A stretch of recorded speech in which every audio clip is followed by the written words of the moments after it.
यकीन मानिए इतनी भव्य इतनी दिव्य तस्वीरें शायद ही आपको कहीं और नजर आएंगी, तो हमने आपके लिए इंतजाम कर दिया है क्योंकि आज है महाकुंभ का शुभारंभ। पूरे कुंभ मेले के दौरान संगम पर पवित्र जल में स्नान करना अत्यंत महत्वपूर्ण माना जाता है, लेकिन कुछ विशिष्ट तिथियां हैं जो विशेष महत्व भी रखती हैं। क्यों शुभम? बिल्कुल, इन तिथियों में पहली तिथि पौष पूर्णिमा की है जो आज है। इस अवसर पर विभिन्न अखाड़ों के साधु संत अपने शिष्यों के साथ भव्य जुलूस निकालकर संगम में स्नान करने पहुंचेंगे। संगम तट पर कुंभ नगरी में साधु संतों और श्रद्धालुओं के स्नान के लिए खास व्यवस्था की गई है। यहाँ करोड़ों लोगों के पहुंचने की संभावना है, लिहाजा सुरक्षा के भी पुख्ता इंतजाम कर दिए गए हैं। ये कुंभ मेला 26 फरवरी तक यानी करीब 45 दिनों तक चलने वाला है। तो प्रयागराज और कुंभ नगरी में आने वाले लोगों के आवागमन और ठहरने की खास व्यवस्था कर दी गई है। श्रद्धालु महाकुंभ के पहले ही संगम में स्नान करने के लिए उमड़ रहे हैं।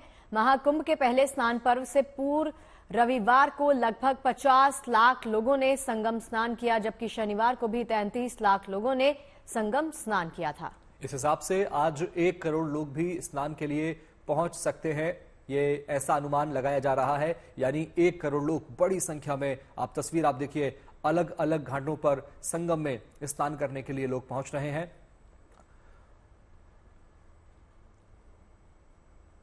और एप्पल के संस्थापक स्टीव जॉब्स की पत्नी लॉरेन पावेल भी महाकुंभ में है। वो इस दौरान अपने गुरु स्वामी कैलाशानंद जी के शिविर में रहेंगी और निरंजनी अखाड़े के महामंडलेश्वर भी हैं। वो 29 जनवरी तक महाकुंभ के कई अनुष्ठानों में हिस्सा लेंगी। लॉरेन की सनातन धर्म में गहरी रुचि है, उन्हें अखाड़े की पेशवाई रस्म में शामिल किया जा रहा है। लॉरेन पावेल के गुरु ने उन्हें अच्युत गोत्र दिया है और दुनिया के सबसे धनी परिवारों में से एक ताल्लुक रखने वाली लॉरेन महाकुंभ के दौरान सन्यासी की तरह रहेंगी। वो कल और मौनी अमावस्या के दौरान शाही स्नान करेंगी। देखिए, अब खास बात यह है कि देश ही नहीं विदेशों से भी लोग यहाँ पर पहुंच रहे हैं और रंग देखिए, रंग है यहाँ पर आस्था का, रंग है यहाँ पर अध्यात्म का, रंग है यहाँ पर भक्ति का।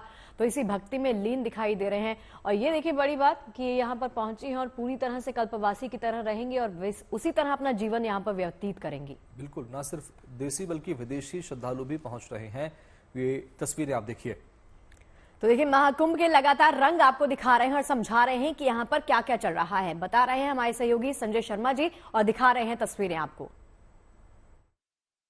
मुझे लगता है कि आंख बंद हो तो खोलने का सवाल पैदा होता है, आंख जब बंद ही ना हो तो फिर रात भर हमारी भी आंखों में गुजरी है जैसे बाकी सारे लोगों की आंखें गुजरी हैं।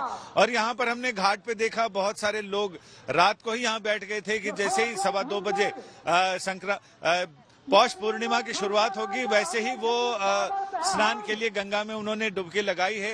तब से अब तक लगभग 40 लाख से ज्यादा लोग, चूंकि गंगा और यमुना के घाट बहुत दूर तक हैं, लगभग 20 किलोमीटर घाट बने हैं गंगा और यमुना के दोनों किनारों पर, तो उसमें लगातार सुबह लगभग 2-2:30 बजे से लोगों के स्नान का सिलसिला लगातार जारी है। और अभी भी आप देखें, मेरे कैमरामैन दिखाएंगे कि लोगों का सैलाब आ रहा है, जा रहा है। एक तरफ गंगा की धार में पानी की लहरें बन रही हैं, दूसरी तरफ ये जो भक्ति की धार है, आस्था की धार है, उसमें लोगों के आने जाने से लहरें बनती हुई दिखाई पड़ रही हैं। प्रशासन चाक चौबंद है और अभी आईजी और तमाम बड़े पुलिस अधिकारी यहाँ का दौरा कर रहे हैं ताकि किसी भी तरह की कोई दिक्कत परेशानी ना हो। मेरे कैमरामैन दिखा रहे हैं, सामने संगम का नजारा है जहां गंगा और यमुना की धार एक मिलती है और वहां से उस संगम से फिर गंगा आगे बढ़ती है बनारस की तरफ और उससे आगे फिर गंगा सागर की तरफ। तो ये अपने आप में अद्भुत दृश्य है। अद्भुत दृश्य के साथ साथ ये कहें एक दिव्य संयोग है जिसमें ग्रहों की स्थिति ऐसी होती है जब पूर्ण महाकुंभ का योग होता है और इस साल 144 साल बाद पूर्ण महाकुंभ का योग बन रहा है। आप कहाँ से आए? जी, मैं जबलपुर से आया हूँ। जबलपुर से आया हूँ। जबलपुर से? तो आप ये संगम का जल लेके जा रहे हैं? जी जी। तो आपने कितने बजे कहाँ स्नान किया? जी, हमने यहाँ संगम में किया स्नान। हाँ, जी जी जी। तो इतने सारे लोग आज के दिन में ऐसी क्या खासियत है कि इतने सारे लोग यहाँ तक? जी साहब, ये विश्व प्रसिद्ध मेला माना गया है और ये हिंदू धर्म में ये सनातनी मेला है। जी। तो आप भी यही सोच के आए कि विश्व प्रसिद्ध मेला है तो हम सनातनी, हम लोग सनातन धर्म को मानते हुए हिंदू धर्म मानते हैं, इसलिए। कहाँ से आए आप? हम बिहार से आए हैं, रफीगंज औरंगाबाद जिला से। अच्छा, तो इस मेले में यहाँ पर संगम में डुबकी लगाते समय आपने मन में क्या कामना की? हम तो कामना यही की कि सनातन हमारा जैसे बुलंद था बुलंद ही रहेगा। ये सदियों का सनातन है, इसको कोई मिटा नहीं सकता, न इसको कोई डिगा नहीं सकता है।